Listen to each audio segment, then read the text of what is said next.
Hey guys, it's Jackmoto back again after 2 years, and on my long hiatus I have found a brand new game out about 2 weeks ago here, Mountain Blade 2 Bannerlord. Now here I'm going to be going through some of the introductory portions of this game and try to show you how to get started here, get up your first bit of starting cash and also your first bit of renown, because that is going to be very important, especially at the start when you're trying to expand your party size and get an army that can actually win some battles for you, so you're not running around getting captured by looters the entire game.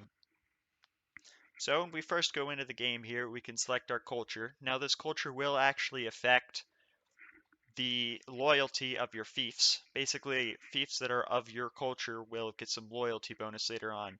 But more important than that, because loyalty isn't too hard to get as long as you put in garrisons, we're going to look at these bonuses that they give. So we can see that Valandians are 20% XP, Sturgians 20% better on snow, Empire's construction speed. Oh, sorry, caravans are 30% cheaper and 10% less trade penalty. Trade penalty is the difference between the selling and buying prices in towns when you go to sell or buy items. 10% extra speed for horsemen on the campaign map. That's very nice if you want to catch people. The Battanians forests give a 10% less speed penalty. But if you look at all of these, really the two most beneficial comes down to Valandians, which is, hey, I want more veteran troops, and the Asari, which are, hey, I want better trade. Now, if you're doing some kind of a pacifist, or you want to really get into merchant or maybe smithing, then Asari aren't too bad to go. But if you're going to go for a conquest run, which I think is the more traditional approach, then the Valandians are great because you're going to get those elite troops a lot faster. Now, I'm going to go here to next. I'm just going to do some randomization here until I find the absolute perfect one. Ah, look at that. That's a man right there. Let me go. Infantry! Yep, that is what I want right there. That is ideal. So now we're going to go in here and we're going to choose our family. Now, much like the original warband, these changes or these choices that you have will change your base stats, and they will change your focus points. So a combination of your actual stats and what you have focuses on will determine how fast you learn different skills, like for example, roguery, tactics, leadership, and it will also determine your cap. So if you don't have a lot of points or attributes in something, then you will ultimately start hitting a cap where you cannot actually increase those stats anymore. So what stats are important is what you might be thinking here. Well, once again, it does of course depend on your playstyle. If you're going for something like, oh, I'm going to be a super soldier and just wreck everyone myself, then you want to go vigor and control, because those are your sort of generic combat stats, as well as maybe potentially summon endurance to make you, a fast boy. Like, for example, if you're going to be, oh, I just want to be the ultimate horse archer, then you could really focus on control and endurance and just get crossbows, bows, riding. But what we're going to do here is we're going to try to go for a more leadership, I just want my troops to kill everything for me. I'm not going to do it myself, because why would the rich get their hands bloody? So we're going to start here, and we can see these different bonuses that this gives. For example, here, this gives you 1 point in endurance, and then it gives you 1 focus in crossbows. Now, these actual stats here are much more important than the focuses. The focus points you get 1 every level. The stat boost you only get 1 every 3 levels. So you really want to make sure that your stat points are going into the right thing, even if you have to sacrifice a little bit on the focus points. So we're going to just start out here, and we want intelligence and social, so we're going to go on ahead and become urban merchants so that we can get the trade, the charm, and then of course the intelligence. Intelligence will be very nice because we can heal our own soldiers, we can, get more money from thieves, and we can build those beautiful, beautiful siege towers to go blow up everybody's bases. And then of course, charm is very important because that is convincing people to, for example, join your faction, or just convincing people to do whatever you want them to do in the game, all the NPCs. Leadership, of course, extremely important because, it can help you lead a larger party.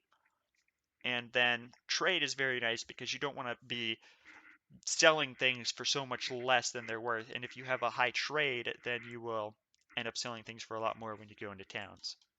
So we're going to start as urban merchant, or have our parents be urban merchants rather. Then we're going to go in here and we're going to try to train up our social a bit so we can go with our way with people. Now, here we can see that you've got caring for horses and markets. Most of the social ones, which is what we're really going to be focusing on, are something to do with like a market or trade in some kind of a way. But you can see for ones like this, there's actually no social option, so this is really up to you. I mean, I like to be the guard of the garrison to get the extra intelligence because this stuff does help. Though if you really don't care about intelligence and you kind of want to play a mix of, oh, I'm Rambo and I have good troops, then you can go with these two, and then you can just have your companions do this kind of stuff when you assign them to various roles later on.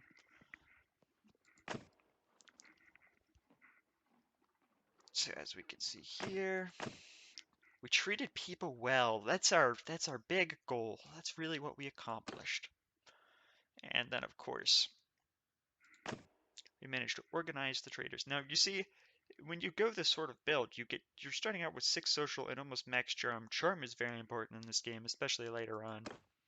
So what are we gonna be called? We're gonna be called Mr. Kill People. Mostly because I'm uncreative. Ah, right.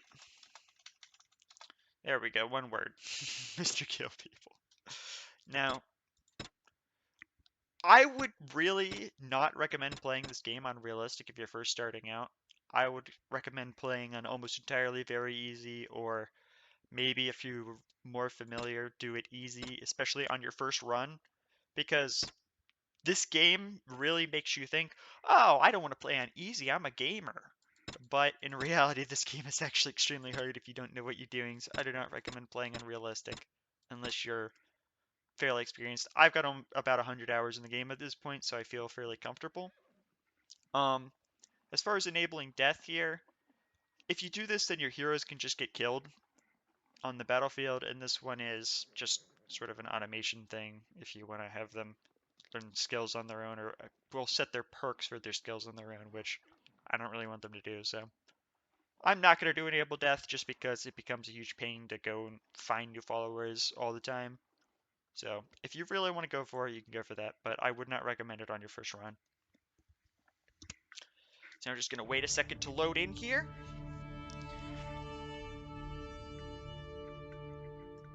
And then we're going to have our brother yelling at us, because that's what brothers do, right? Hey, brother, we've been trekking on bandits and blah, blah, blah. If you're new to Mountain Blade, you can go on ahead and run this tutorial, but for the most part, this tutorial, I think it's just kind of a waste, so I'm not really going to go over it. Basically, you spend the whole time just running around trying to find a relic, and if you skip it, then you just get this notice here once you load in. Oh, you found the first banner piece, so you're good. Right, and here's the notification. Few hours, you come across a guy who gives you Mizernats fully, and you're good. Now, family name, this is a name that will be shared by all of your clan members. You'll recruit clan members sort of how you did in the original Mountain Blade, where you go to a tavern, you pay a dude some money, and then boom, he's in your party. But in this, they can be in your clan, and you can actually give them armies later on. So this is sort of the name that's going to represent you for pretty much the entire game. So make sure that you don't name it something stupid, because that would really ruin your chances of ever getting any renown. Now, you actually start being able to have a banner in this game, which is kind of cool. So just make it whatever you want. You know, we're gonna be a nice scorpion with a red flag. There's actually online tools that you can use to create very elaborate banners or download banners from other people. So if you really want to go for that, you can really make some cool stuff. But I'm just gonna go with something fairly basic for this. So now you're starting out and you're thinking, okay, what is all this stuff? What do I need to do? Well, one thing that you really want to do first is do this rebuild your clan mission. So you're going to need money, men, renown, and hiring a companion, which is basically just money. So now you're sitting here and you're thinking, well, how am I going to get any of that stuff? Well, one quick way to get money is to go grab yourself some troops. You can go to recruit troops, grab these guys. Depending on your relationship with the actual notables in the towns, you'll be able to hire more or less people. So if you really want to have good troops just at these towns, you're going to want to slowly build up relations with these notables in these towns. Now, as you can see, this guy right here has this blue exclamation point next to his name, and what that means is that he has a quest for us. So we're going to go over here and we're going to talk to him. You can see it's a deliver herd quest. Now, doing quests is a very easy and safe way to get money, and diners in this game, of course, are troops, and troops fight battles to get you renown. So really, the whole game ultimately comes down to getting money. So we're going to go on ahead and accept this quest, and now for this quest, all we got to do, oh, this one's actually fairly far away, but we got to go just run up to this town over here. And if you're sitting here on the map and you're like, wow, this is taking forever, you can either double click where you want to go, and that'll set the speed up, or you can just press 3 to set the speed up, or you can click that fast forward button itself to go ahead and speed up. It's 1 for pause, 2 for normal speed, 3 for fast forward.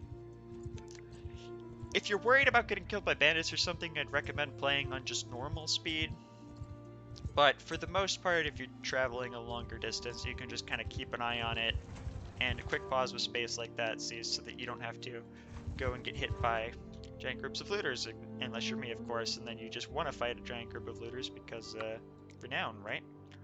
So, in this case, we'll go on ahead and go over the sort of battle mechanics here. So, if you played the original game, this works sort of similar. I don't have multiple groups, but you basically hit 1 to actually start your command, and you can go ahead and use F1 to move them to different places. Wherever you want, you can use F3 to make them do different formations. I don't really have enough people to form a circle here, but Make a shield wall! make a shield wall. Loose make it formation! loose.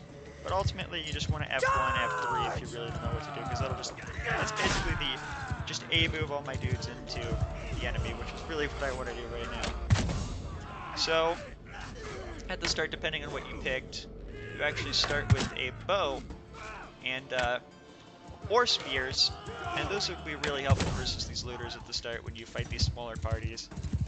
Technically, it is possible to never really go through and run through these looters like this. You can just run around and recruit a bunch of people, but it's not really, I don't know, it's not a good way to train your stats at the beginning, because, for example, right now, by killing some of these looters, I can get a bit of combat stats, I can get some loot to start it off, and you really don't want to spend forever, I can't aim right now, you don't really want to spend forever actually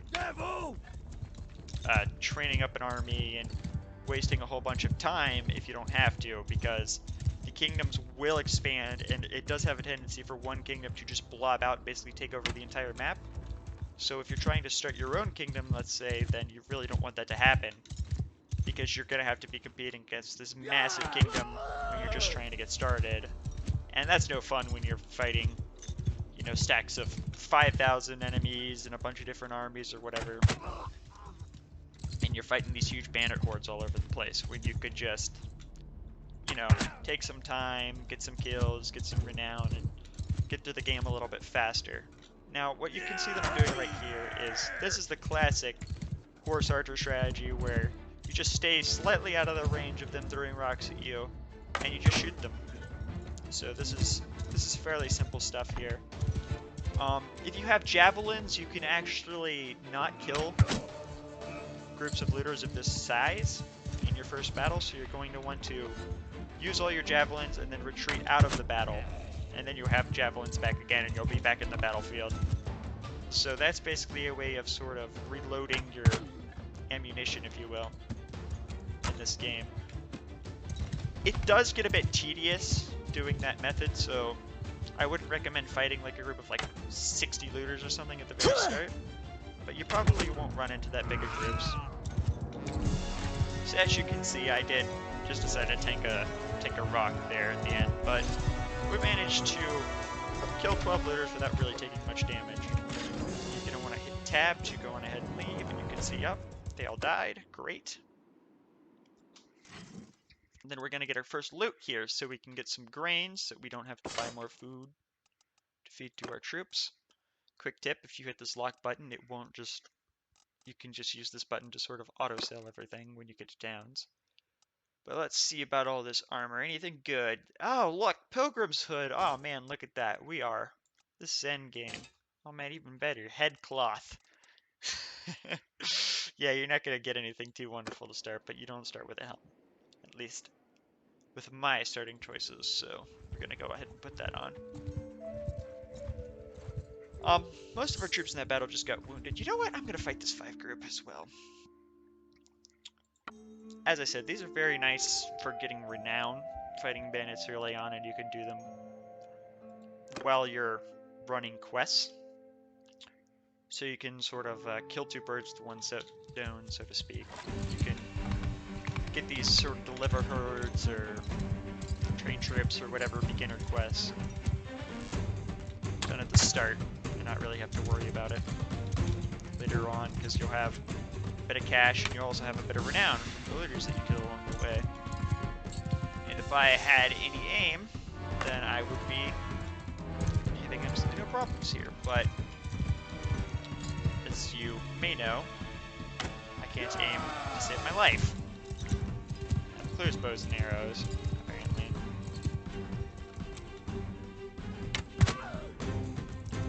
So here we go.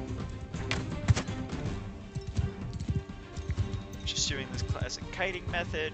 Run back, shoot.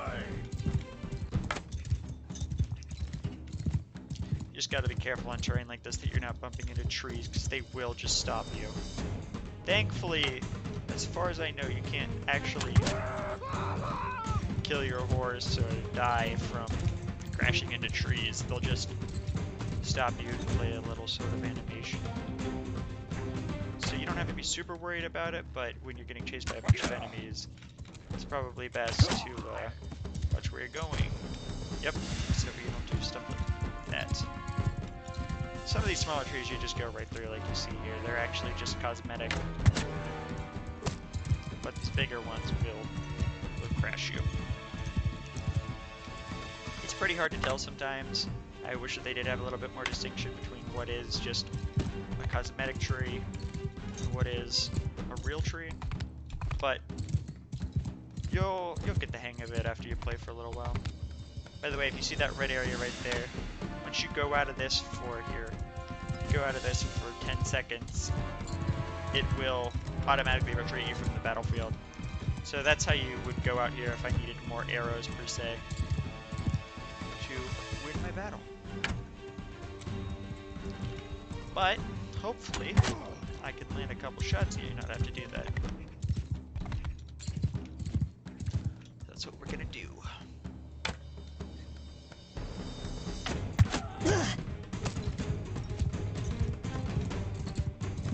Just be careful, because King Heartless puts chemicals in the water to make the looter strong.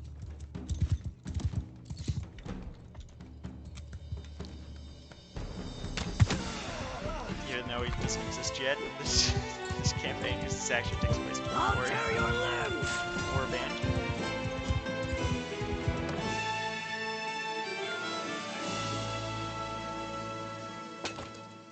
Ooh, and we get all this loot, and we also got a renown from that. as you can see here, this is our sort of clan with our renown and whatnot. We only have 12 right now. We're going to want to get that up, this clan tier up to clan 3, which is done purely through renown. And at that point, we're going to be able to actually make our own kingdom. Well, once we do the quest requirements, which is actually this quest line here, where you basically have to do a scavenger hunt and talk to a bunch of different nobles, and then you have to go talk to a couple people and blah blah blah. It's a bunch of storyline based stuff. You fight a few bandit hideouts, and then ta-da, you can start a kingdom. Well, you can take a fief and then start a kingdom. I would recommend avoiding stuff like mountain bandits at the start, especially if they have these marauders in them. These highwaymen, yes, it's the word. They're actually quite lethal because they have throwing spears and they will basically one-hit you at the start. So yeah, be careful of that. Now, quick tip, if you're sitting there in a quest and you're like, wait a minute, what was my quest? You can actually hit J and it'll bring up this quest screen real fast that you can see, oh, I'm delivering this to the tanner. So watch this. So all I really did was go over there, get some horses, and then take them over here. I can talk to this dude right here.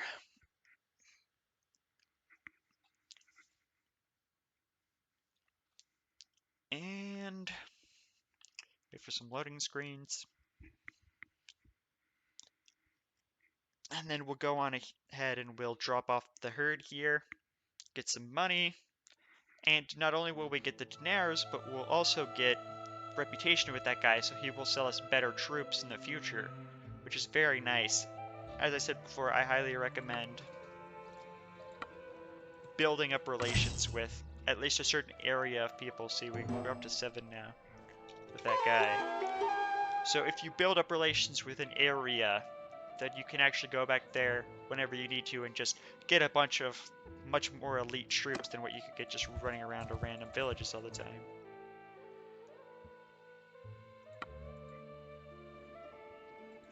So yeah, you basically just start the game running quests, killing looters to get your renown. Once you have that rebuild your clan quest done, you can go ahead and you can become a mercenary for another clan, for example.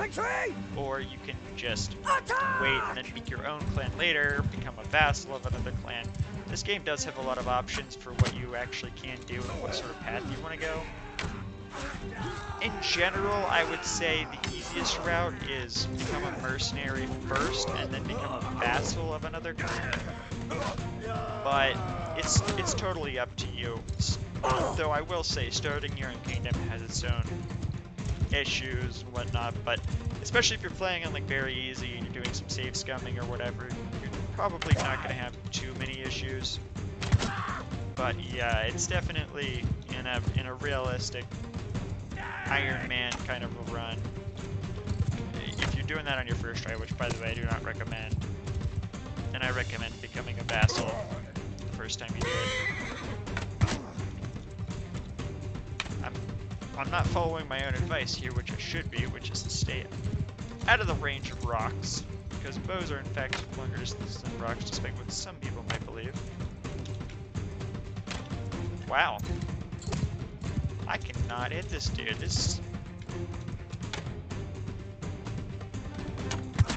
There we go.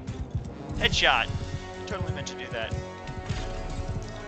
See, as you see at the end here, we're going to get renown, which is what we're really looking for. We're also going to get party morale. Party morale is nice because if you have it high, it'll train your leadership, and if you have it high, you'll also move faster. Plus, if you have it low, then you can get desertions and some bad stuff like that. So you definitely want to keep that up whenever possible. Capacity exceeded, it's because all my guys are unconscious, so I'm not really going to worry about that too much. Gonna run into town, we're gonna sell our wares. And yeah, that's really what you're gonna do to get started in this game. You're just gonna run around and do that until you get max renown.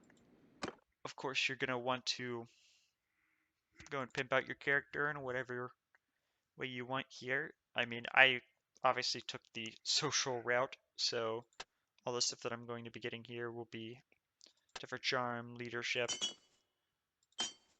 and I'm not going to put too much into trade. Trade is very Now you can actually get this at the end of trade, which is everything has a price, where you can barter for people's settlements, though the time that it takes a train up there is absolutely insane.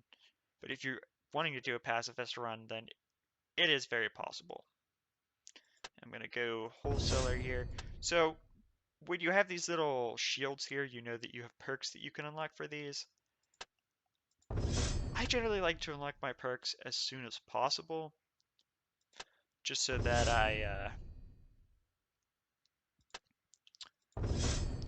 could get those bonuses right away. I generally recommend doing that.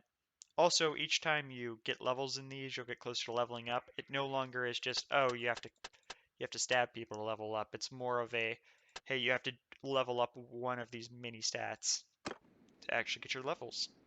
But yeah, that's how you start in the Mountain Blade 2 Bannerlord. I hope you learned something, and I will see you guys in the next video.